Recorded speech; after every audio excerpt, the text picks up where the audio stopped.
Քանդում են հինը ու նորը չեն կառուցում։ Գեղարքունիքի մարզում 5-ից 6 դպրոց քանդել են նորը կառուցելու նպատակով ու այդպես էլ աշխատանքները ավարտին չեն հասցրել։ Արդյունքում այդ համայնքներում կրթական գործընթացը կազմակերպվում է ոչ պատշաճ։ Գեղարքունիքից են փոխանցում ժամին։ Ահազանգած քաղաքացին, որ ներկայանալ չցանկացավ, ասաց, որ դպրոցների կառուցումը շեղվել է ժամկետներից։ Օրինակ, ներքին Գետաշենի թիվ 1 միջնակարգ դպրոցի կառուցման աշխատանքները արդեն տևական ժամանակ է դադարեցված են։ Մինչև նոր շենքը կկառուցվի, աշակերտները ստիպված են դասի գնալ տարբեր վայրերում անհարմար գրաֆիկով։ Ամենամեծ համայնքն է բնակչության թվականակով։ Մենք իսկ այդ դպրոցում 1000-ից ավել աշակերտ է սովորում։ Դպրոցի ապամոնտաժման աշխատանքները սկսվել են դեռ 2021-ի դեկտեմբերին պայմանավորված շենքի վթարային վիճակով։ Նախատեսվում էր, որ կրթօջախի վերակառուցման աշխատանքներն ավարտվելու են 2024-ի դեկտեմբերին, սակայն դրանք կրկին երկարաձգվել են։ Դպրոցի տնօրենը հաստատում է, թեև իսկապես վերջերս 2-3 ամսով շին աշխատանքները կանգ են առել, սակայն այս պահին դրանք կրկին վերսկսվել են։ 2 թե 3 ամսվա կտրվածքով շին աշխատանքները դադարեցվել էին։ Ինչ որ խնդիր կար, կոնկրետ չգիտեմ ինչով էր պայմանավորված։ Աշխատանքները իրականացվում են, կարող է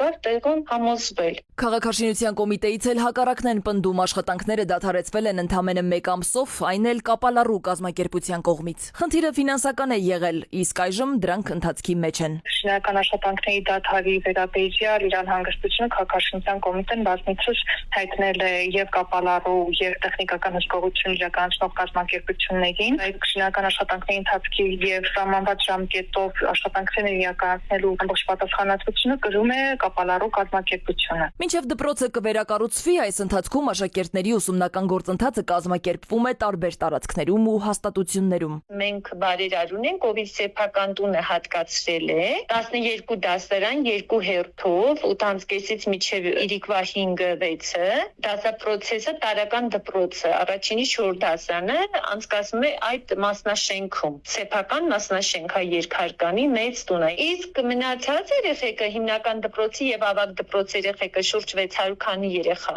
5-ից 12-րդ դասարանի աշակերտները տեղակայված են նույն գյուղի երկրորդ միջնակարգ դպրոցում երկրորդ հերթում ժամը 1-ից մինչև 7-ից 15 պակաս։ Ոլորտի փորձագետն էլ նկատում է, խախտվում է երեխաների կրթության հիմնարար իրավունքը, քանի որ որոշ առարկաների դեպքում անհնար է դասապրոցեսն իրականացնել լիարժեք։ Եվ որ աշակերտները այդ առաստերում իրականացնում դասապրոցես, սկսած տեխնիկական բազայից իրենք խնդիրների առաջ են կանգնում։ Անհամադին առարկան է, որոնք փորձարարական բաղադրիչ ունեն, այդ փորձերը բնականաբար չեն կարողանա իրականացնել։ Շինարարության ավարտի հստակ ժամկետներն այս պահին հայտնի չեն, միաժամանակ հազարավոր երեխաներ ստիպված են կրթություն ստանալ համապատասխան պայմաններ չունեցող միջավայրում։